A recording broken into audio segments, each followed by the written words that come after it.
Assalamualaikum warahmatullahi wabarakatuh.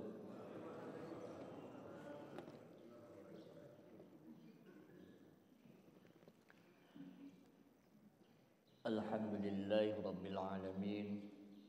Wassalatu wassalamu ala asyrafil mursalin Sayyidina Muhammadin al-amin wa ala alihi wa sahbihi ajma'in. Allahumma rabbi syrah li sadri wa yassir li amri wahlul 'uqdatam min lisani yafqahu qawli. Subhanaka la ilma lana illa ma 'allamtana innaka antal alimul hakim. Shadaqallahul azim. Alhamdulillah, kita sekalian oleh Allah Subhanahu wa taala masih diberi kesempatan untuk menikmati hidup ini sampai dengan pagi hari ini.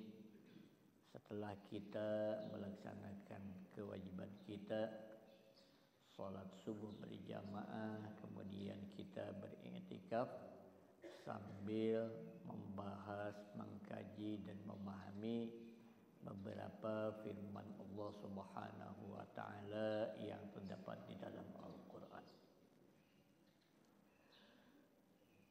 Kita lanjutkan pembahasan kita kemarin. Ayat 185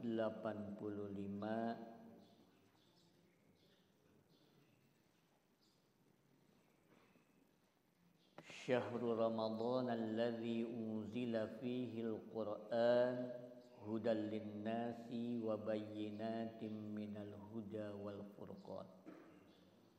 Kemarin telah dibahas bahwa Al-Quran itu diturunkan pada bulan Ramadan.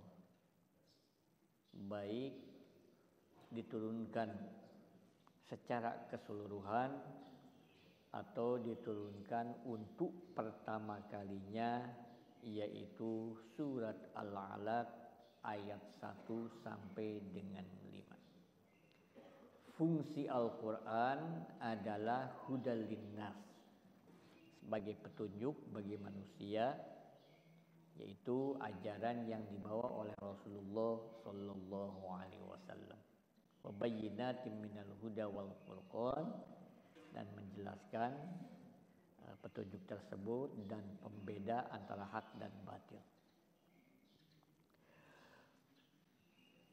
Kemudian seterusnya Allah Subhanahu wa taala berfirman, kembali lagi membahas tentang hal-hal yang berkaitan dengan puasa.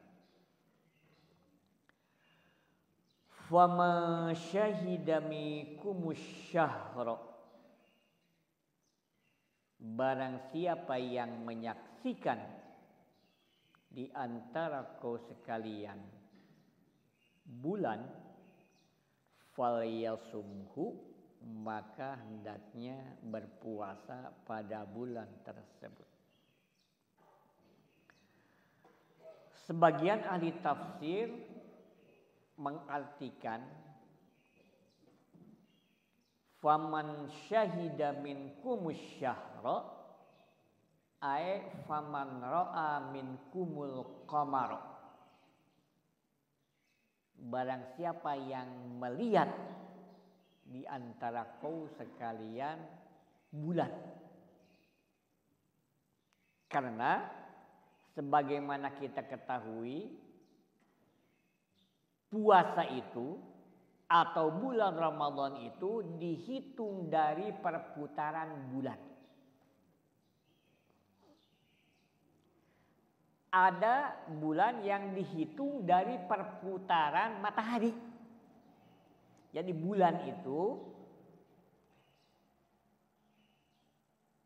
ada dua macam. Ada bulan yang dihitung dari perputaran bulan, ada bulan yang dihitung dari perputaran matahari. Muharram, Safar, Jumadil Awal, Jumadil Akhir dan seterusnya itu dihitung dari perputaran bulan.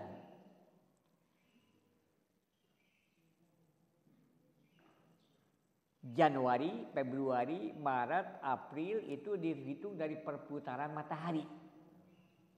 Makanya ada istilah asyahru al-qamari dan asyahru asyamsi. Ya. Bulan qamariyah dan bulan syamsiyah.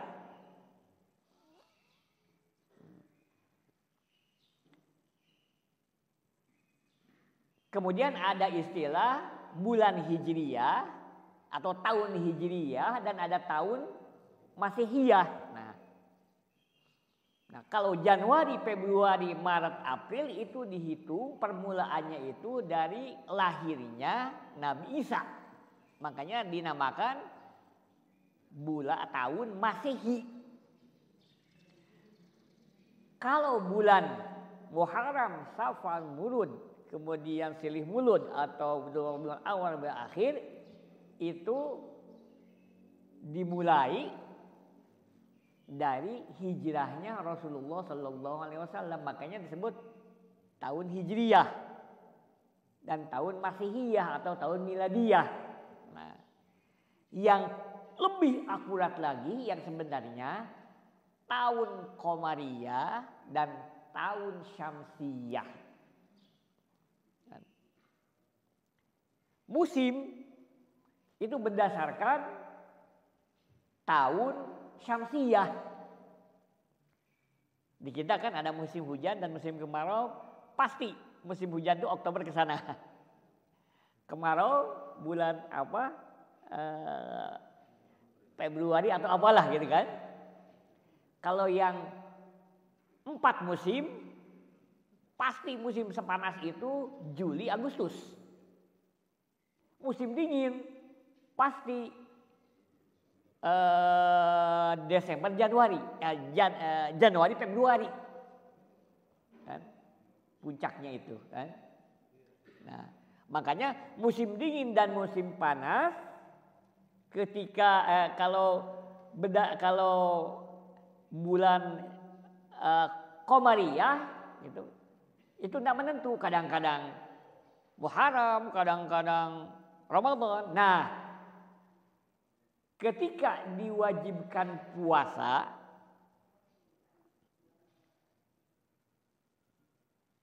pada waktu itu musim itu sedang panas, makanya disebut Ramadan. Nah, Ramadan itu panas kan, kemungkinan besar di antara bulan Agustus atau bulan Juli kalau perhitungan itu kan. Nah itu. Barang siapa yang melihat bulan, yang dimaksud adalah bulan Qamariyah. Karena dihitung awalnya itu dari bulan Sabit, kan? Nah. Ar-ru'yah, melihat itu ada 2 macam. Yang pertama, ru'yatul basar, melihat dengan mata telanjang. Yang kedua, ru'yatul basirah, melihat dengan hati atau pikiran. Makanya ada istilah hisab, kan? Hisab itu ru'yatul basirah, kan? Dan antara perhitungan dengan yang dilihat pasti klop. Kan?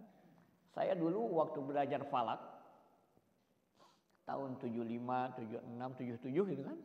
Itu sudah menghitung 20 tahun yang akan datang. Tanggal 1 Syawal 20 tahun yang akan datang dulu saya sudah hitung. Kan? Kemudian di kita, kenapa suka ada perbedaan 1 Syawal itu? Bahkan bukan hanya 1 Syawal, tiap-tiap awal bulan. Yang sebenarnya sama, yang sebenarnya mah, kan? Hanya beda pendekatan. Ada yang pendekatannya itu wujudul hilal, adanya hilal. Hilal itu bulan sabit. Dan ada pendekatannya yang imkanul ru'yah. Kan? Bisa dilihat. Seperti kemarin. Kan kemarin puasa ada yang hari Senin dan ada yang hari Selasa. Yang hari Senin pendekatannya wujudul hilal. Sudah ada hilalnya, cuma hanya 2 derajat. Belum bisa dilihat. Kan? Nah, tapi sudah ada kalau menurut perhitungan. Kan?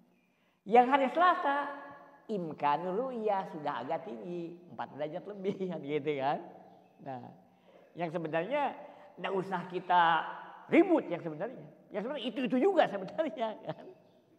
Ya. Nah, mana yang benar? Apakah yang wujudul hilal atau imkanul ru'yah, kan gitu kan? Ya. Dua-duanya ijtihadi. Ijtihad itu bisa benar, bisa salah. Kadang-kadang yang benar yang wujudul hilal, imkanul ru'yah yang salah. Atau kadang-kadang imkanul ru'yah yang benar, wujudul hilal yang salah. Kalau benar, pahalanya 2. Kalau salah, pahalanya 1.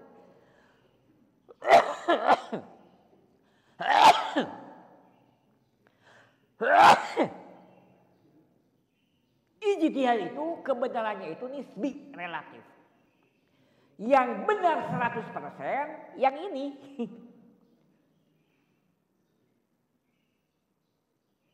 Faman syahida minkumus syahra falyasumhu, itu yang benar 100%. Yang Al-Qur'annya yang benar ini, kan? Adapun penafsiran Al-Qur'an kebenarannya itu relatif, kan? Seperti apa yang saya ceritakan, apa yang saya jelaskan itu kebenarannya itu relatif. Kadang-kadang apa yang saya katakan itu salah dan kadang-kadang benar, kan? Contoh seperti begini nih. Kan di kita kadang-kadang suka ribut tentang batal dengan tidak batal suami istri, kan? Ayatnya sama. Ya ayyuhalladzina amanu, Allahu Akbar. Ayat. Ya ayyuhalladzina amanu idza qumtum ila sholati faghsilu wujuhakum, terus aula mastumun nisa, kan? Ayatnya itu. Yang batal ayatnya aula mastumun nisa. Yang tidak batal juga ayatnya la mastumun nisa. Hanya berbeda pemaknaan. Kalau menurut madhab Syafi'i,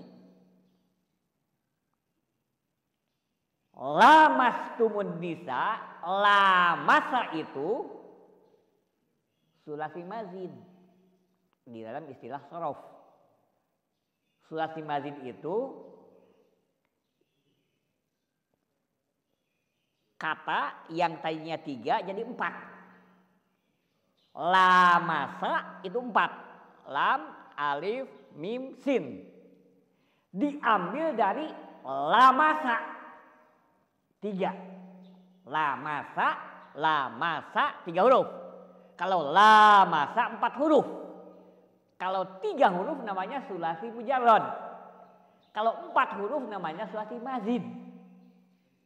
Setiap sulasi mazid yang hurufnya 4 itu pasti diambil dari yang hurufnya 3. Lamasa diambil dari kata-kata lamasa. Arti lamasa di dalam kamus apapun pasti bersentuhan.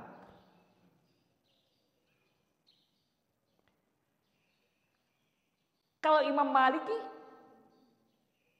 lamasa itu bukan lamasa. Artinya jamaah bersetubuh. Ya. Jadi kalau di dalam madhab Maliki itu, kalau bersentuhan dengan istri nggak batal, kalau bersetubuh batal. Kan? Nah, mana yang benar? Syafi'i atau Maliki? Kan gitu kan? Nah, kita lihat dasarnya. Tadi Imam Syafi'i lamasa itu diambil dari kata lamasa. Di dalam mu'jam apapun, kamus apapun, lafaz lamasa itu pasti artinya bersentuhan, iltasaqo. Kalau lamasa menurut mazhab Maliki jamaah bersetubuh. Karena orang Arab tidak ada yang mengartikan lamasa dengan lamasa. Kalau memang artinya lamasa, kenapa tidak awal lamas tumun nisa? Tidak lamas tumun nisa. Nah, mazhab Syafi'i dasarnya adalah kebahasaan. Kan diambil dari arti bahasa. Mazhab Maliki dasarnya al-asas al-urfi. Dasar kebiasaan. Orang Arab biasa mengartikan lamasa itu dengan jamaah. Kalau begitu mana yang benar? Apakah mazhab Syafi'i atau mazhab Maliki? Kadang-kadang yang benar Syafi'i, Maliki salah. Atau kadang-kadang yang benar Maliki, Syafi'i salah. Atau kadang-kadang benar dua-duanya. Atau kadang-kadang salah dua-duanya. Karena duanya juga pemikiran orang. Ifrazul aqli. Akal itu sama dengan mata terbatas. Mata kan 10 meter, 20 meter nggak kelihatan. Akal juga begitu. Kadang-kadang sampai kepada maksud yang sebenarnya dimaksud oleh Allah atau tidak. Nah, yang benar 100% lamastumun nisa. Ada itu kan? Yang benar 100% ingat Al-Qur'annya. Penafsiran tentang Al-Qur'an itu kebenarannya adalah nisbi, kan gitu kan? Sama yang tadi juga, yang benar itu yang wujudul hilal atau imkanul ru'yah, wallahu a'lam bishawab. Tergantung kepada keyakinan kita masing-masing. Atas beres, ikut ribut. Kalau kita tahu dasarnya. Yang benar 100% yang ini. Faman syahida minkumus syahra falyasum. Itu benar 100%. Makanya kita harus membedakan antara Al-Quran dan tafsir Al-Quran. Kalau Al-Qurannya benar 100%. Tafsirnya nisbi kebenarannya.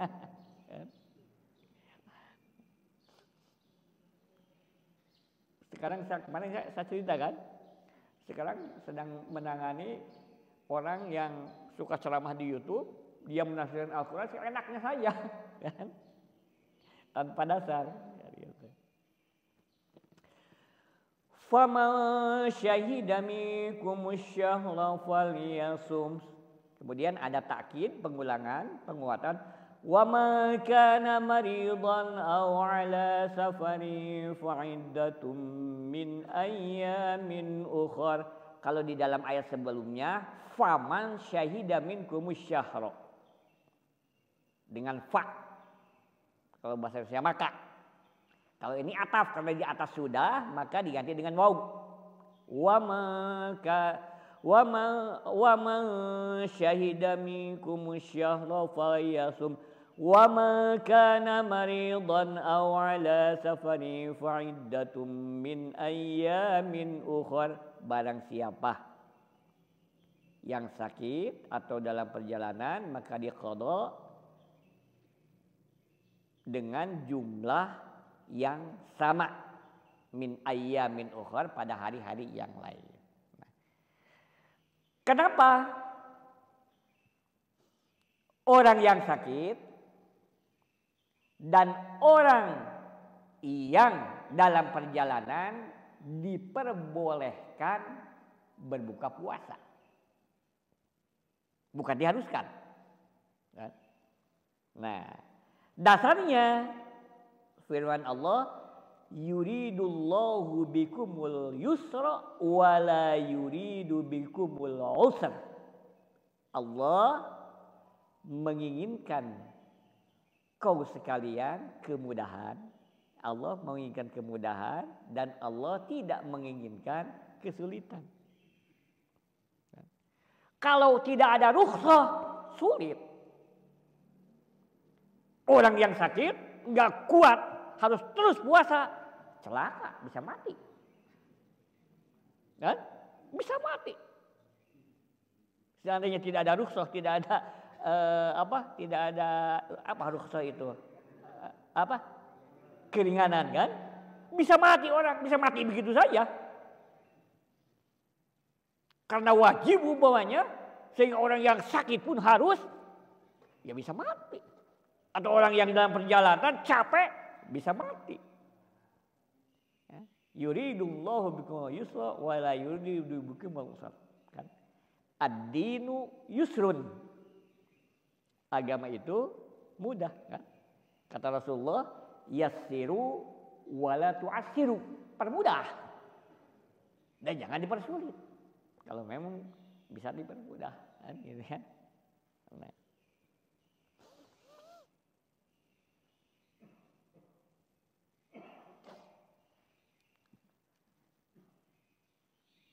Islam itu pasti cocok dengan karakter manusia, Pak.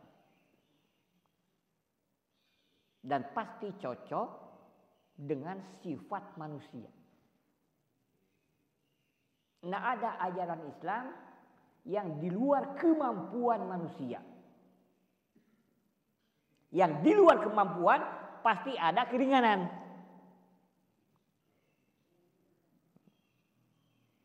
Kalau di dalam kemampuan manusia, pasti azimah namanya harus dilakukan.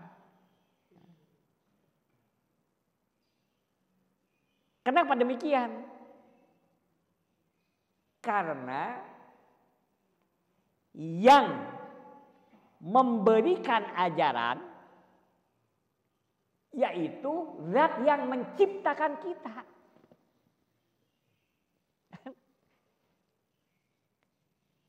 Kita kan diciptakan oleh Allah. Kemudian Allah memberikan ajaran. Allah lebih tahu dibanding diri kita sendiri. Kalau yang umpamanya sehat dalam keadaan normal mengatakan bahwa saya itu tidak kuat puasa, bohong itu. Bohong itu. Alasan itu kan. Bohong. Ala ya'lamu man khalaqa wa huwal latiful khabir. Allah lebih mengetahui akan ciptaannya dibanding kita sendiri. Ya. Nanti kita lihat di dalam ayat selanjutnya bab doa, coba nanti kan kita lihat.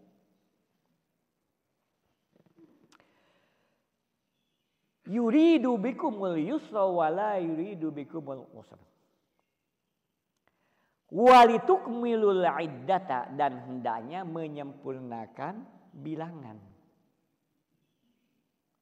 Artinya tadi puasa itu sesuai dengan bilangan bulan pada waktu itu. Nah, kalau bulan Qamariyah 30, enggak ada yang 31.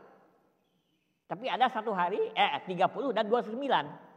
Kadang-kadang 30, kadang-kadang 29. Ya. Tapi tidak menetap 30 dan 29-nya itu. Makanya kadang-kadang Ramadan itu 30 hari, kadang-kadang 29 hari. Nggak bisa dipastikan. Kalau bulan Syamsiyah itu bisa dipastikan. 30, 31, dan ada yang 28, yaitu Februari. Itu pasti kalau perputaran matahari itu. Dan itu bisa dipelajari semuanya kan. Dulu ilmu falak namanya, sekarang astronomi kan. Itu juga kan, falak dan astronomi itu kan.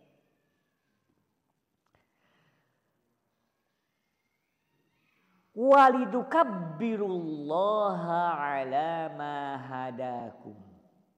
Dan hendaknya kau mengagungkan Allah atas apa yang Allah telah beri petunjuk kepadamu sekalian. Pada akhir Ramadan begitu beres puasa, maka kita harus ingat kepada Allah Subhanahu wa taala. Makanya takbir pada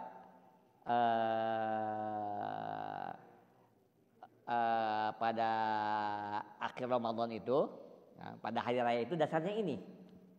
Walidukabbirullaha ala ma hadakum. Kita harus mengagungkan Allah dan kita harus ingat kepada Allah akan tujuan Allah mewajibkan kita puasa itu apa. Kan? Dan kita telah diberi petunjuk oleh Allah untuk melakukan hal itu. Kan? Zikrullah, ingat kepada Allah. Itu adalah hal yang sangat penting sekali. Dulu saya katakan kan, Allah yang menciptakan kita. Tidak ada orang yang mengaku jadi sendiri. Bahkan suami istri hanya sebab saja adanya anak. Orang tua kita hanya sebab saja adanya anak kita, bukan yang menciptakan kita. Allah yang menghidupkan kita. Ada yang lama, ada yang sebentar. Allah zat yang memberikan berbagai-bagai anugerah dan kenikmatan kepada kita. Dan terakhir Allah yang akan memanggil kita untuk menghadap kepadanya. Allah nuntut kepada kita untuk selalu ingat kepadanya. Kebanyakan orang tidak ingat kepada Allah, padahal Allah yang tadi itu, yang empat itu.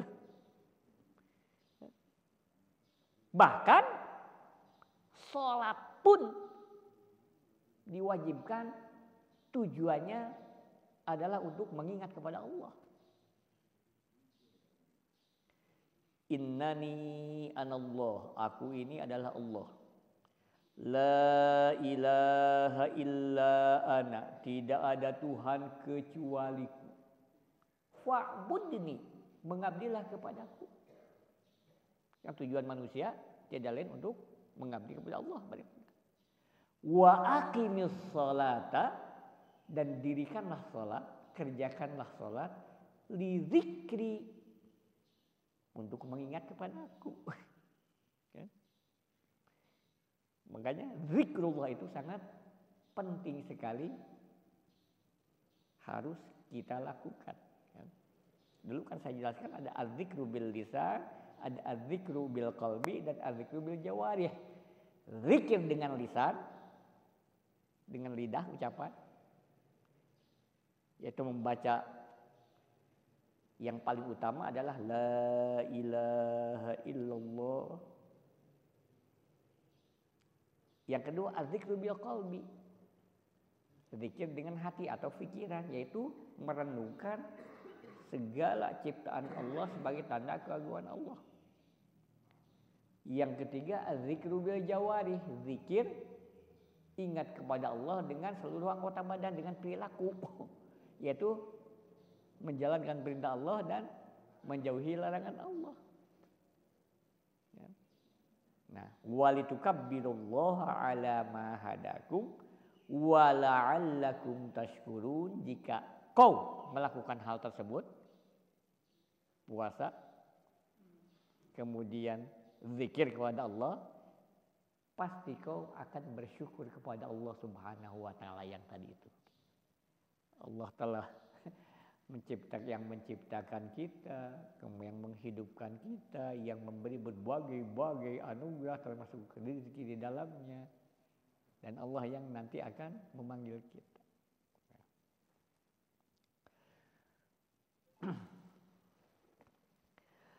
Wa idza sa'alaka 'ibadi 'anni fa inni qarib. Jika hamba-hambaku bertanya kepadamu wahai Muhammad terhadapku, maka sesungguhnya aku dekat. Bukan berarti dekat fisik, kan?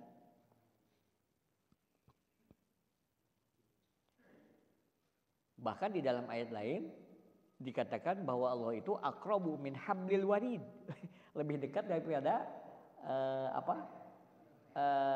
urat leher, urat nadi, kan? Dalam artian Allah itu menguasai kita sekalian. Ujibu da'watad da'i, aku mengabulkan doanya orang yang berdoa. Idza da'ani, jika berdoa kepadaku.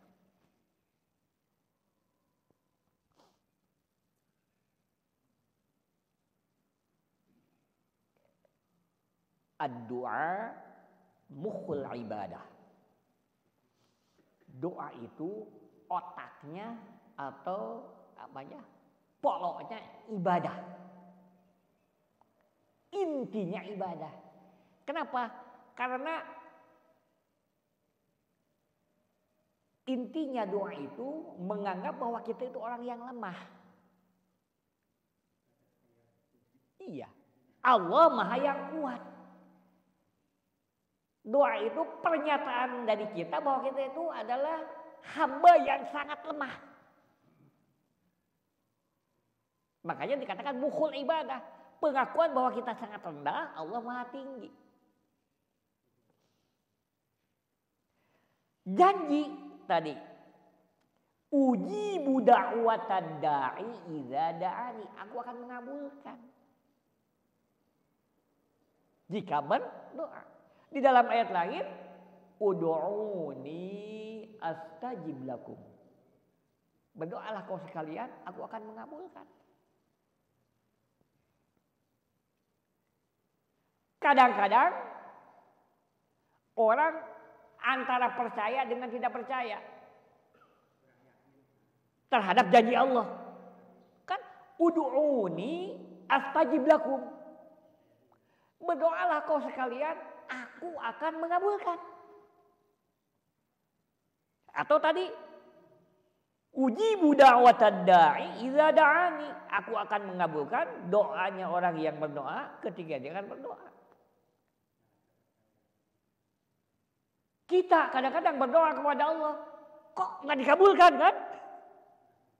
Coba, berarti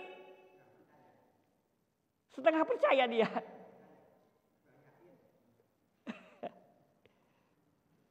Sedangkan Al-Quran itu tidak akan bohong.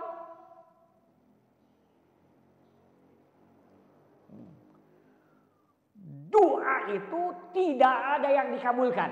Pasti semuanya dikabulkan oleh Allah.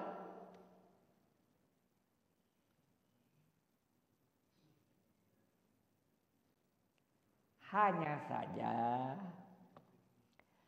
ada yang dikabulkan materinya, ada yang dikabulkan substansinya.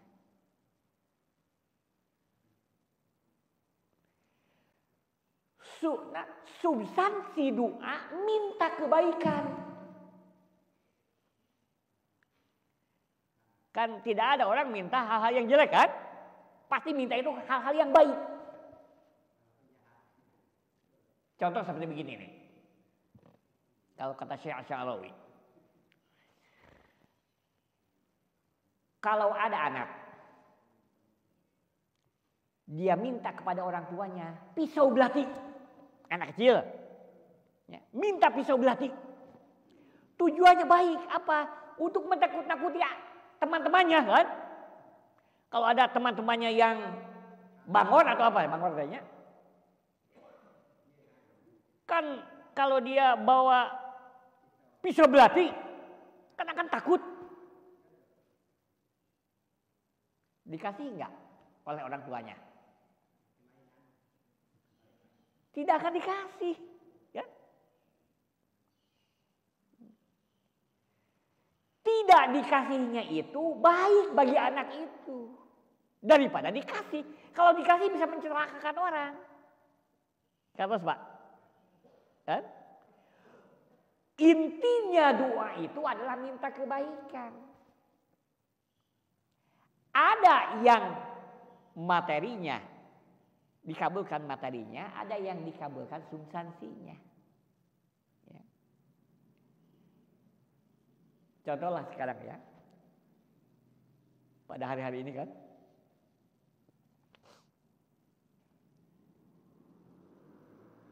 ada yang berhasil jadi caleg kan, ada yang gagal. Dua-duanya kan berdoa. Ada yang diberi materinya, dia berhasil. Ada yang diberi substansinya, tidak berhasil. Menurut Allah, tidak berhasilnya itu baik bagi dia. Kan? Kita pun begitu kan, kadang-kadang kan, minta diberi harta yang banyak. Ada yang berdoa, minta diberi harta yang banyak, dikasih oleh Allah harta yang banyak. Tapi ada yang ketika berdoa, minta harta yang banyak, nggak dikasih. Menurut Allah, ya, yang ini maslahat bagi dia kalau dikasih materinya. Kalau yang ini kalau dikasih materinya nggak maslahat, makanya dikasih substansinya. Tidak dikabulkannya itu baik bagi dia. Terus Pak, ya. Makanya ada istilah adamul ijabah huwa ainul ijabah. Tidak dikabulkannya doa itu pada hakikatnya pengabulan. Tidak dikabulkan materinya, tapi dikabulkan substansinya. Ya. Wah, tidak akan ada suudzon kepada Allah Subhanahu wa taala. Yang tadi itu ala ya'nu man khalaqa wa huwal latiful khabir. Allah lebih mengetahui akan kemaslahatan kita dibanding diri kita sendiri.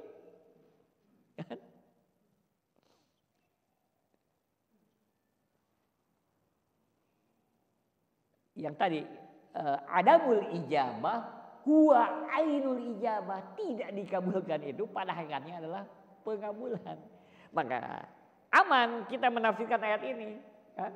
Pasti benar. Ud'uni astajib lakum itu pasti benar. Yang satu mah dikabulkan materinya, yang satu mah dikabulkan substansinya, kan? Uji budang watadai idza da'ani. Karena dikabulkan, kita harus sadar, ya. Jangan menganggap bahwa doa kita itu tidak dikabulkan, pasti ada kebaikan. Dan segala sesuatu yang telah kita terima, bahkan segala sesuatu yang telah menimpa, kita harus meyakini bahwa itu sudah ada tulisan di Lauh Mahfuz yang sudah itu. Iya, tidak akan lepas dari itu.